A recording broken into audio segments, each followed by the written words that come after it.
Hello friends, यूटीआईसी platform पे आपका स्वागत है। मैं फेरी राम। जैसे कि जो अपना जो पीवाईक्यू जो सीरीज चल रहा है, तो उसमें अपन कॉमन सेंस से कैसे आंसर निकाला जाता है और क्वेश्चन में जो गिवन इन्फॉर्मेशन है उसके बिहाफ में अपन कैसे क्वेश्चन अटेम्प्ट कर सकते हैं वो सीख रहे हैं। तो 2011 पेपर अपना कंप्लीट हो चुका, 2012 का पार्ट 1 हो चुका और आज ये पार्ट 2 रहेगा। अपन मतलब पर डे के हिसाब से फाइव क्वेश्चन, मतलब ये है कि हर एक अल्टरनेटिव डेज पे आपकी 10 क्वेश्चनों की क्लास आती रहेगी। ठीक है, इसमें मेरा पर्पज़ ये है कि आप फैमिलियर होते रहे क्वेश्चन में, यूपीएससी क्वेश्चनों से। दूसरी बात ये भी है इम्पोर्टेंट कि यूपीएससी के बहुत सारे क्वेश्चन ऐसे होते हैं जो आपको कॉमन सेंस से सॉल्व करने रहेंगे। उसके पीछे नॉलेज देखो 30-40 क्वेश्चन ही होते हैं जो आ सकते हैं। अब जिस तरीके से यूपीएससी लेवल बढ़ा रहा तो वो ज़्यादा डिफिकल्टी बढ़ रही है, तो वहाँ पे ये चीज़ें काम करेगी। फिर मैं बता रहा हूँ, हाँ नॉलेज तो चाहिए, बेसिक अंडरस्टैंडिंग बहुत ज़रूरी है, और उसके बाद में जो ये चीज़ें वो अप्लाई करनी पड़ेगी आपको। ठीक है, अब देखो ध्यान से देखना इस क्वेश्चन में। अब देखो दूसरी बात, यूपीएससी के क्वेश्चनों का जो सबसे बड़ा फायदा है कि यही क्वेश्चन देखो यूपीएससी 2013 में रिपीट हुआ, तो ये भी एक फायदा है। ठीक है, क्वेश्चन रिपीट करता है यूपीएससी, ये चीज़ है। और टॉपिक तो हमेशा रिपीट करता है, तो वो थीम वाइज भी जो अपना मैं प्रोग्राम चला रहा हूँ तो वो भी है कि जीवों के निम्नलिखित प्रकारों पर विचार कीजिए। जीवाणु, कवक और पुष्पपादक उपयुक्त जीव प्रकारों में से किसकी किनकी कुछ जातियों को जीव कीटनाशक के रूप में प्रयोग किया जाता है। अब देखो ध्यान से समझना, कुछ जाति अब हो सकते हैं जीवाणु की मान लो एक नहीं करती, पर एक कोई सी भी एक जाति होगी जो करती होगी। ठीक है, अब देखो इसको नए पैटर्न से भी अपन करने का प्रयास करेंगे। ठीक है, ध्यान से समझना। अब देखो मैंने क्या बोला था, क्वेश्चन की जब डिमांड जब वाइड हो जाती है तो क्या ऑल ऑप्शन उत्तर होता है, पहली बात। ठीक है, तो क्वेश्चन की डिमांड वाइड है तो ऑप्शन भी ऑल होने की पॉसिबिलिटी बढ़ जाएगी, तो ये तो नहीं आएंगे। ठीक, दूसरी बात देखो, जीव पीड़कनाशी के रूप में प्रयोग किया जाता है। अब देखो एक चीज याद रखना हमेशा, एक चीज मैं फिर बता रहा हूँ, जैव होंगे तो स्वाभाविक सी बात है जीवाणु भी आएगा, कवक भी आएगा, पशुपादक भी आएगा, ऑल आंसर अपना आएगा। जीवाणु अपन जानते हैं ऐसे भी अपघटन का काम करते हैं। ठीक है, तो ये चीज याद रखना। तो स्वाभाविक सी बात है एक तो आएगा, एक आएगा तो एक तो गया। ठीक है, और हाल मैक्सिमम ऑप्शन आएगा, तो ये गया इधर अपना। ठीक है, 2 या 3 में से आएगा तो स्वाभाविक सी बात है कवक भी आएगा, पुष्पपादक भी आएगा। ठीक है, तो मैं फिर बार बता रहा हूँ कि ये चीज़ समझना कि यूपीएससी में क्वेश्चन का नेचर होता है, क्वेश्चन की डिमांड स्पेसिफिक है तो स्पेसिफिक आंसर आएगा, क्वेश्चन की डिमांड जब वाइड है तो फिर ऑल आंसर आएगा, ये चीज़ याद रखना। ठीक है, अब ध्यान से देखना, ये भी क्वेश्चन नए पैटर्न में अपन क्वेश्चन सॉल्व करने का प्रयास करेंगे, सही उत्तर चुनना है। ठीक है, अब देखो क्वेश्चन में जो इन्फॉर्मेशन दिया है निम्नलिखित कोटों के आधार पर सही उत्तर चुनिए, या फिर खुद ही साफ बोल रहा है कि जो आपको क्वेश्चन में इन्फॉर्मेशन दी है उसके आधार पर आंसर चुनना है। ध्यान से देखना, जीव बार गैसीकरण, देखो ये चीज सबसे इंपॉर्टेंट है। इस क्वेश्चन को मैं एक एक अंडरलाइन कर रहा हूँ, ये चीज आपका एग्जाम में इसी तरीके से अंडरलाइन करना, चीजों को समझना है। फिर मैं बार बार बता रहा हूँ, अब देखो यही क्वेश्चन 2020 में है, तो मैं बता रहा हूँ यही फायदा है लास्ट पेपर को आप एनालाइज करोगे, बार बार ये सारी चीजें देखोगे। ठीक है, तो यही जीव बार गैसीकरण को भारत में ऊर्जा संकट के धारणीय सस्टेनेबल हलों में से एक समझा जाता है। कौन सा कदम सही, अब ध्यान से समझना। थीम क्या है, पॉजिटिव। अब पॉजिटिव का पॉजिटिव इंपैक्ट देखना अपने को, ध्यान से समझना। अब एक चीज याद रखना कि ये सस्टेनेबल सोर्स के रूप में बोला है। अब ध्यान से एक ही चीज समझोगे उसी से आंसर आएगा। देखो फिर पहली बात, जीव भार गैसीकरण, जीव बायो चीजें होनी चाहिए। नारियल आवरण, मूंगफली का छिलका, धान की भूसी का उपयोग जीव भार गैसिंग के लिए किया जा सकता है, पॉसिबल, ये तो भाई 100% आएगा। ये 100% आएगा, तो इधर ये देखो नए पैटर्न में अपना ये कट जाएगा। ठीक है, और इधर ये कट गया। अब आगे देखो, जीवबार गैसीकरण द्वारा जनित ज्वलनशील गैसों में केवल हाइड्रोजन और कार्बन डाइऑक्साइड होती है। गलत। और मैंने कितनी बार बोला, जब कोई भी चीज जलती है तो बहुत सारी गैसें निकल सकती है। और तो ये काट दो, और ये क्या हो गया अपना एक स्पेसिफिक स्टेटमेंट हो गया, तो ये गलत हो जाएगा। ठीक, दूसरा गया तो ये देखो अपना डी ऑप्शन भी कट गया। ठीक है, दूसरी बात इधर ये कट गया। देखो नए पैटर्न में कुछ ज्यादा अंतर नहीं है, मैं फिर में बार बता रहा हूँ, बस एक प्रैक्टिस और चीजों को अंडरस्टैंडिंग है वो कैसे। आप देखो यहाँ पे अपन नए पैटर्न से करें ओल्ड पैटर्न से, बस ये कि नए पैटर्न ओल्ड पैटर्न में जल्दी आंसर आ जाता है, न्यू पैटर्न में थोड़ा बहुत लगता है टाइम। ठीक है, और वो यूपीएससी यही चाहता है, लेंदी बना रहा पेपर को बार बार, तो ये चीज समझने की बात है।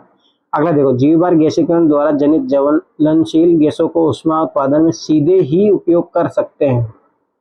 देखो यही कॉन्सेप्ट आपकी बार है ना 2023 में पेपर में आया है यही, और मैंने इसी के आधार पर क्वेश्चन सोल्व किया। अभी कोचिंग वाले उसको गलत आंसर दे रहे हैं जो भी XYZ है, पर मुझे मानना है कि देखो मैंने यूपीएससी पैटर्न को रिकॉग्नाइज किया है, ठीक है, तो वो चीज़ सही होगी जो गलत, जो भी यूपीएससी आंसर की आएगी उससे पता लगेगा, ठीक है। ध्यान से देखना, सीधे ही उपयोग कर सकते हैं लेकिन अंतर्दहन इंजनों में नहीं। अब देखो याद रखो, अब यहाँ पे बोल रहे कि सीधे उपयोग कर सकते हैं लेकिन अंतर्दहन इंजनों में नहीं, ठीक है। तो मैंने एक ट्रिक बताई थी, दिस एंड दिस नॉट, तो ये हमेशा इस टाइप की स्टेटमेंट गलत होता है, ये चीज़ याद रख लेना, ठीक है, याद रखना ये चीज़, ठीक। दूसरी बात, तीसरा गलत गया, आंसर आ गया, यहाँ पे एक स्टेटमेंट सही होगी, ठीक। तो ये चीज़ समझ में आया। अभी देखो मैं कुछ और चीज़ें बताऊंगा यहाँ पे इसी क्वेश्चन में,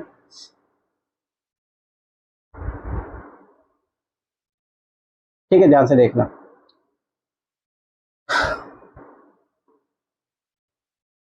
अब इस क्वेश्चन को ध्यान से पढ़ो। जीवभार गैसीकरण को भारत में ऊर्जा संकट के दाहने सस्टेनेबल हलों में से एक समझा जाता है। अब ये सॉल्यूशन होगा तो यहाँ तो इसको पढ़ रहे हैं तो ये तो सॉल्यूशन नहीं है, बोला कि इंजन उसी इंजनों में नहीं प्रयोग होता है, ये तो गलत बात होगी। फिर सस्टेनेबल सोर्स कैसे हुआ, काट दो, ये काटोगे, ये काटो, ये काटो, देखो आंसर आ गया। तो मैं फिर दोबारा बता रहा हूँ कि यही चीज है जो समझ नहीं है अपने को कि यूपीएससी क्या गेम खेलता है, ये चीज याद रखना, ठीक है। अब देखो बहुत बेसिक क्वेश्चन है, आप RO यूज करते होंगे, ठीक है, ध्यान से देखना, कोई दिक्कत नहीं। जल शुद्धिकरण प्रणालियों में पराबैंगनी अल्ट्रावायलेट विकिरण की क्या भूमिका है। अब देखो रोल पूछा है उसका। अब देखो मैं फिर बता रहा हूँ, क्वेश्चन की डिमांड अब स्पेसिफिक है, स्पेसिफिक है तो स्वाभाविक सी बात है आंसर भी स्पेसिफिक आएगा, ये चीज ध्यान से समझना। मतलब ये तो बहुत रेयर चांस होगा कि ये आंसर आएगा, ठीक। और इधर ये भी कट गया अपना, ठीक। दूसरी बात, ऐसा नहीं कुछ तो कुछ आंसर आएगा, ऐसा नहीं कुछ ना कुछ क्वेश्चन तो देगा वो। अब पढ़ते हैं अपन। यह जल में उपस्थित नुकसानदेह सूक्ष्म जीवों को निष्क्रिय कर देती है, ठीक है। नॉर्मल स्टेटमेंट, जनरल स्टेटमेंट है, इसमें कोई गलत स्टेटमेंट करने में कोई इन्फॉर्मेशन डाला रही, सही है, ठीक है, ये सही है। यह जल में उपस्थित सभी अवांछनीय गंधों को दूर कर देती है। ये तो बहुत एक्सट्रीम स्टेटमेंट हो गया, दो तो कटेगा, ठीक है। अब देखो यहाँ तो अपन पहुंच चुके हैं। यह जल में उपस्थित ठोस कणों के अवसादन को तेज करती है, अविचलता दूर करती है और जल की निर्मलता में सुधार लाती है। ठोस कणों को कब से करने लग गई। अब देखो यहाँ पे भी अगर देखोगे ना इन दोनों विरोधाभास हो रखे, तो भाई एक ही काम करवा लो इससे, तो भाई सवाल बात है, एक और तीन तो ऐसे भी साथ में नहीं आएगा, आंसर अपना आ गया। तो फिर बार बार बता रहा हूँ कि ये चीजें समझने का प्रयास करो, यही चीज है, छोटी छोटी चीजें समझनी है, इसी से आंसर आता है। अब देखो, अब ध्यान से देखना। अब देखो यही क्वेश्चन है ना, यूपीएससी 2020 में आया था। तो बताओ ये फायदा है लास्ट पेपर का, ठीक है। ग्राफीन आजकल प्राइस में रहा है, उसे क्या मतलब इंपॉर्टेंस है, पॉजिटिव, पॉजिटिव का पॉजिटिव देखना, नए पैटर्न से भी हो गया, ठीक है। ध्यान से देखना, ध्यान से समझना चीजों को। वह एक द्विआयामी पदार्थ है और उसकी विद्युत चालकता उत्तम है। जहाँ पे एक सम वर्ड ये होता है सही होते हैं, ये 2023 में भी फॉर्मूला अप्लाई हो रहा है, ठीक। तो इसको तो अपन काटेंगे नहीं अभी, ठीक है, मतलब ये तो आंसर का पार्ट बनेगा। देखते फिर आगे कि कौन सा ऐसा ना कुछ एक्सट्रीम स्टेटमेंट खेला हुआ उसने। वह अब तक जांचे गए सबसे तनु किंतु सबसे शक्तिशाली पदार्थों में से, कोई बात नहीं, अब ये एक्सट्रीम लग रहा है, अपन इसको अभी रहने देते हैं, आगे बढ़ते हैं। वह पूर्णतः सिलिकॉन से बना होता है और उसका चाक्षुष पारदर्शिता उच्च होती है, बस यही देखना है। देखो यही सिलिकॉन से बना था पूर्णतः, ये गलत एक्सट्रीम वर्ड है, जैसे ये काटोगे 2 ऑप्शन कट गया, ठीक है। देखो एक चीज याद रखना कि बस यही अपने को पकड़ना था यहाँ पर, ठीक है, एक्सट्रीम वर्ड। अगर आप इसको इंग्लिश में देखोगे ना, पक्का देखो कुछ ना कुछ किया हुआ है इंटायरली, यार इस टाइप के वर्ड जो गलत होते हैं। अब देखो it is the one of the thinking but stoke materialist, तो ये सही हो जाएगा, परंतु इंटायरली जो वर्ड है वो गलत होगा, ठीक है। अब ध्यान से देखना। अब देखो उसका टच स्क्रीन एलसीडी और कार्बनिक एलईडी के लिए चालक इलेक्ट्रोड के रूप में इस्तेमाल किया जा सकता है। ये यूपीएससी एप्लीकेशन है ना, सही देता है ये चीज। 2022 का पेपर उठाओगे उसमें भी है ये चीजें देखना, ठीक। तो चौथा सही है, 3 स्टेटमेंट, एक ही स्टेटमेंट गलत है। अब देखो ये न्यू पैटर्न थोड़ा मुश्किल हो जाएगा, इसमें तो अब आंसर आ गया, ठीक। अब देखो चलो, ये गलत है तो ये तो आंसर नहीं है, ठीक। और ये सही है, तो एक तो स्टेटमेंट आंसर है, मतलब एक तो मतलब आएगा। अब तो ज़्यादा ही तनु देखो, अब ये कभी है ना यूपीएससी बेसिक चीज़ों के साथ खिलवाड़ नहीं करेगी, मतलब वो बेसिक चीज़ें गलत करने का कभी प्रयास करती है क्योंकि वो जानती है कि कहाँ बच्चे को पसंद है, ठीक है। तो ये आंसर अपना ये आ गया।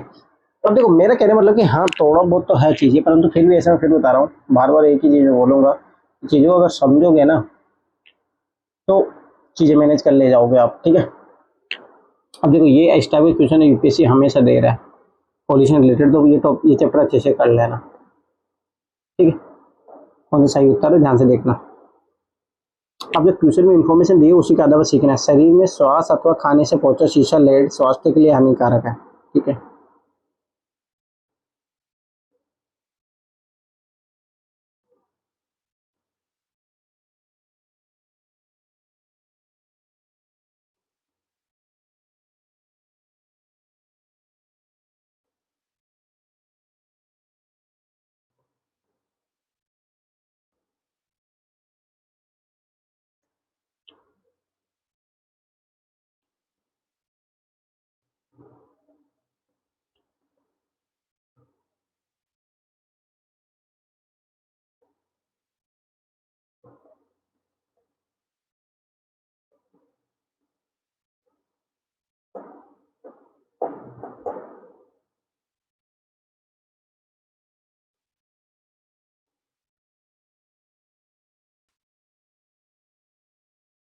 मैंने 15 क्वेश्चन देख रहे थे, ठीक है।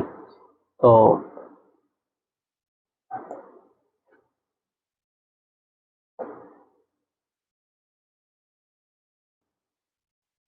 ये यूपीएससी में आजकल ऐसे पॉल्यूशन टाइप से जो क्वेश्चन है वो बहुत सारे पूछे जा रहे हैं, तो ये क्वेश्चन थोड़ा आपको ऑब्जर्व करना है, ठीक है। तो वही सारी चीज़ें याद रखना, ठीक है। अब देखो, शरीर में श्वास अथवा खाने से पहुंचा शीशा या लेड स्वास्थ्य के लिए हानिकारक है, ठीक है। पेट्रोल में शीशे का योग प्रतिबिंब होने के बाद से अब शीशे की विषाक्तता उत्पन्न करने वाले स्रोत कौन कौन से हैं। अब देखो नेगेटिव क्वेश्चन की थीम है तो नेगेटिव इम्पैक्ट देखना अपने को, ठीक है। ठीक है, अब ध्यान से देखो। अब देखो शीशा जो लेड है, ठीक है। अब ध्यान से समझना, इसमें एक चीज़ याद रखना, और ये नेगेटिव चीज़ है स्वास्थ्य के लिए। अगर ये नेगेटिव चीज़ होता तो सब ऐसे पेन और पेंसिल में तो सोचो बच्चे यूज करते हैं, सब कुछ है, ठीक है। तो अगर उसमें होगा तो फिर तो बहुत नुकसानदायक हो जाएगा, तो सब ऐसे होता है, दो में तो नहीं होगा। जैसे दो में नहीं होगा तो आप आंसर पहुंच जाओगे यहाँ पर, पर नए पैटर्न में थोड़ा दिक्कत है, हम आगे बढ़ते हैं, ठीक। अब देखो पैंट में और पगले इकाइयों में तो बहुत सारी इकाई है, तो यहाँ से समझो इसको, लिंग यूनिट्स एंड पेंट्स, ठीक है। अरे हेयर ऑयल में अगर होता तो स्वाभाविक सी बात है, अगर ये नेगेटिव होता तो क्यों उसको डालते, कि प्रतिबंध नहीं लगाया जाता, ठीक है। तो ये भी गया अपना, ठीक है। अब देखो पेंट में और पगने इकाइयों में तो होगा, तो दो ऑप्शन हो गए यहाँ पे भी आंसर। देखो न्यू पैटर्न थोड़ा थोड़ा तो है अंतर, अपने को इसे सीखना ही पड़ेगा, ठीक है। चलो कोई बात नहीं, आगे ऑब्जर्व करते रहेंगे अपन इन चीज़ों को। अब देखो ये से अगर सुर्खियों में रहने वाले स्टेम कोशिका, अब देखो ये बहुत इंपॉर्टेंट टॉपिक है यूपीएससी का, और मेंस के लिए भी इम्पोर्टेंट है, ठीक है। आखिर सुर्खियों में रहने वाली स्टेम कोशिकाओं के संदर्भ में वे कौन सा कथन सही है, ठीक है। स्टेम कोशिकाएं हैं, ठीक है। देखो यही यूपीएससी ने क्वेश्चन रिपीट किया है, ठीक है। अब ध्यान से देखना, देखो स्टेम कोशिका केवल स्तनपायी जीवों से प्राप्त की जा सकती है। अब देखो इसमें लिमिटेशन दे दी है, लिमिटेशन तो हमेशा ऐसे ही अपने को काटनी है। हो सकती है कल कोई नई रिसर्च हो, रिसर्च नई रिसर्च में पता लगे कि भाई और कहीं से भी मिलने लगे, तब ये क्वेश्चन गलत हो जाएगा। तो ये ऐसे गया, तो ये गया अपने का, ठीक। और ये भी, ये क्या है, ठीक। स्टेम कोशिका नई औषधियों को परखने के लिए प्रयोग की जा सकती है, पॉसिबल मैंने बोला है, होगा। आंसर आ गया, ओल्ड पैटर्न जल्दी, पनिश में नहीं आएगा। स्टेम कोशिका चिकित्सा थेरेपी के लिए प्रयोग की जा सकती है, की जा सकती है भाई, सब अच्छी बात है। तो दो स्टेटमेंट सही हो गया। तो बस ये चीज़ याद रखना कि ये एक्सट्रीम स्टेटमेंट हो गया अपना, केवल स्तन पर प्राप्त की जा सकती नहीं, ऐसा नहीं, वो कहीं से मिल सकते, ठीक है। आगे देखो 1 2 3 4, ठीक है। ध्यान से देखना कौन सा कथन सही है। क्लोरोफ्लोरोकार्बन जो ओजोन नाशक पदार्थों के रूप में चर्चित है, उनका प्रयोग अब कहाँ कहाँ पे, तो पता है फ्रिज में ठंडा उंडा करने के लिए इसका यूज करते हैं अपन, बस ये चीज याद ध्यान रखना। ठीक, सुगट्टे फॉर्म के निर्माण में होता है नहीं होता है, आगे अपन देखेंगे। ठीक है, ट्यूबलेस टायरों के निर्माण में अपने पता, ट्यूबलेस टायरों के निर्माण में रबड़ का यूज होता है, इसका भी यूज अपन ने कहीं सुना नहीं है। ठीक है, कोई बात नहीं, आगे देखते हैं। कुछ देखो, कुछ वर्ड तो सही होता है, तो ये तो सही है, मतलब एक तो ऑप्शन तो सही है। ठीक, कुछ विशिष्ट इलेक्ट्रॉनिक अवयव की सफाई करने में होता है। देखो फिर बता रहा हूँ, कुछ तो पॉसिबल मैंने में हो सकता है। एक और कुछ याद रखने स्टेटमेंट सही होता है। एरोसेल कैन में दाबकारी एजेंट के रूप में होता है। ठीक है, अब देखो ट्यूबलेस टायर निर्माण में होता है, ये तो गलत है। जैसे सेकंड काटोगे ओल्ड पैटर्न के अनुसार तो आंसर आ गया। ठीक है, देखो नए पैटर्न में दिक्कत तो है, ये चीज याद रखो, ये एक नहीं होगा। ठीक है, ये एक तो होगा, एरोसेल दाबकारी एजेंट के रूप में होता है, और टूटी फॉर्म में होती है, ये तो पता है कि ये भी होता है। दो स्टेटमेंट तो है, तो ये गया। अब तो यही है कि 2 और 3 के स्टेटमेंट है, तो यही यूपीएससी चाह रहा है कि अब आपको चीज़ों को लेके नॉलेज को क्लियरिटी रहे। मैं फिर बता रहा हूँ, तो मेहनत करने की बहुत ज़्यादा ज़रूरत है, ये चीज़ याद रखना। ठीक है, कोई बात नहीं, सीखेंगे अपन। बात यही है, देखो लर्निंग स्टेज में रहना हमेशा। 1 2 3 नॉन ऑफ दी अब ध्यान से देखना। हेवन नेशनल लेबोरेटरी के वैज्ञानिक दल, जिसमें भारतीय वैज्ञानिक भी सम्मिलित थे, ने एंटी हेलियम केंद्र के रूप में सबसे भारी एंटी द्रव्य उत्पन्न किया। एंटी द्रव्य उत्पन्न करने की क्या क्या विवेकसाई थी। ठीक है, तो पॉजिटिव रिसर्च हुआ ही होगा, तो भाई सी बात है। ठीक है, ध्यान से देखना। देखो एंटी हीलियम केंद्र की बात किया जा रहा है, तो कहीं ना कहीं ये मतलब कुछ अलग चीज है। ठीक है, अब ध्यान से देख रही, यह खनिज पूर्वेक्षण और तेल के खोज को अधिक आसान और कम महंगा बना देगा। अब देखो महंगा तो भाई सप्लाई एंड डिमांड के खेल पे निर्भर करता है। ठीक है, तो ये चीज याद रखो, तो ये तो कॉन्सेप्ट लगेगा ही नहीं। ठीक, अब देखो ध्यान से, अब देखो सिमिलर एक ट्रिक होती है ऑड इवन वाली। ये एंटी द्रव्य से देखो, एंटी एंटी द्रव्य में तारों और आकाश गंगाओं के होने की संभावना को जांच करने में सहायक होगा। पॉसिबल मैंने बोला है, तो ये तो होगा, ये होगा तो उल्ट पैटर्न से आंसर आ जाता जल्दी, परंतु इधर नहीं है। ठीक है, यह ब्रह्मांड के विकास की समझ विकसित करने में सहायक होगा। ये दोनों एक चीज है, मतलब सिमिलर दिख रहे, तो ये दोनों ऑप्शन तो आएंगे, 2 ऑप्शन तो आएंगे। ठीक है, ऐसे भी नहीं वो एकदम ओड जा रहा है, और 2 ऑप्शन आंसर आ गए। अब मैं फिर मैं बार बता रहा हूँ कि ये चीज़ अपने को सीखनी पड़ेगी, ऑड इवन कॉन्सेप्ट कहाँ लगेगा कहाँ नहीं लगेगा, तो ये सब प्रैक्टिस से आएगा। ठीक है, ठीक, अब देखो इसमें वैज्ञानिक परिघटना में किन परिघटना को ब्रह्मांड के निरंतर विस्तार के साक्ष्य रूप में उद्गत करते हैं। अब ये यूपीएससी 2018 में क्वेश्चन आया है। ठीक है, अब ध्यान से देखो, अंतरिक्ष में सूक्ष्म तरंगों की उपस्थिति का पता चलेगा। अब देखो ब्रह्मांड का विस्तार तो सभी की बात है, इससे तो कोरिलेशन तो साफ सीधा हो रहा है। अंतरिक्ष में रेड शिफ्ट परिघटना का अवलोकन, ये भी चीज है। ठीक है, तो 2 स्टेटमेंट तो है, 1 और 2 है, तो ये तो गया। ठीक है, आंसर ओल्ड पैटर्न से आ गया। अंतरिक्ष उद्गत गति, इससे कोई मतलब अंतरिक्ष सुपरनोवा विस्फोट का होना, ये कोई मतलब नहीं है। ठीक है, तो 2 स्टेटमेंट इसके सही हुए हैं। देखो ना, ये एक माना जाता है, एक कारण है इसका। ठीक है, यूपीएससी ने इसका आंसर ये दिया था। ठीक है, तो हो सकता है शायद 1 2 3 4 ऑप्शन हो। अभी देखो ये यूपीएससी क्या मानता है, अभी अपन ने जो माना है यूपीएससी को वही अपन लेके चल रहे हैं। फिर मैं बार बता रहा हूँ कि यूपीएससी का अलग वो रहता है नेचर। ठीक है, कोई बात है। आज का लास्ट क्वेश्चन, और देखो मैं फिर बार बता रहा हूँ कि चीज़ें ज़्यादा महत्वपूर्ण ये हो जाती है कि जो पैटर्न है उसको समझने का। ध्यान से देखो, अंतरिक्ष में कई 100 किलोमीटर की गति से यात्रा कर रहे विद्युत आवेशी कण यदि पृथ्वी की धरातल पर पहुंच जाए तो जीव जंतुओं को गंभीर नुकसान पहुंचा सकते हैं। ये कण किस कारण से पृथ्वी पर नहीं पहुंच पाते हैं। अब जो स्वाभाविक सी बात, अपन अगर बचपन में तुमने चुंबक वाला खेल देखा होगा, जिसमें an north pole south pole रहता है, north south pole north pole, जब सामान को लाया जाता है तो प्रतिकर्षित होता है, मतलब दूर भागते हैं। और जब समान सामान को लाया जाता है तो मतलब विपरीत को लाया जाता है तब आकर्षित होता है। ठीक है, तो यही चीज़ है। अब जो ध्यान आवेशित करना सबको समझना है। पृथ्वी की चुंबकीय शक्ति हमें दूरों की ओर मोड़ देती है। क्यों? तब अच्छी बात है, रिफ्लेक्शन हो जाता है, सब जब सेम सेम होता है। एक और चीज़ मैंने बोला था कि इस टाइप के जो क्वेश्चन होते हैं उसमें एक चीज़ याद रखना को सिमिलर ऑप्शनल देता है। देखो, पृथ्वी के वायुमंडल की ऊपरी परत में उपस्थित आद्रता उन्हें पृथ्वी धरातल पर नहीं पहुंचने देती। जहाँ नोट यूज करते हैं ऐसे मोस्टली गलत होता है। अब देखो, ये सिमिलर इन दोनों में से आंसर आएगा, ये तो है। पृथ्वी की चुंबकीय शक्ति उन्हें दूरों की ओर मोड़ देती है, और यही पूछ रहा है अपने को, यही जानना भी चाह रहा हो। ठीक है, दूसरी बात, पृथ्वी के इर्द गिर्द की ओजोन परत उन्हें बाह्य अंतरिक्ष, अब मुझे बताओ, बाह्य अंतरिक्ष में प्रभावित कर देती है। ओजोन परत कहाँ पाया जाती है? समताप मंडल में। अब फिर मैं बता रहा हूँ कि यही चीज़, छोटी छोटी चीज़ें समझिए, यूपीएससी ने इसके साथ बहुत बार खेला। ठीक है, तो सबसे मेन तो चीज़ है कि आवेशित कण हो गया, विद्युत आवेशित कण, तो चुंबकीय शक्ति उसकी बात हो रही है। ठीक है, तो ये अपना आज का सेशन कंप्लीट होता है। फिर मैं बता रहा हूँ कि ये छोटी छोटी चीज़ें जो है बूंद बूंद से घड़ा भरेगी, अपन करते रहेंगे तो साल भर तक आप अच्छी स्थिति में रहोगे। ठीक है, थैंक्स फॉर वॉचिंग, फिर मिलते हैं नेक्स्ट सेक्शन के लिए।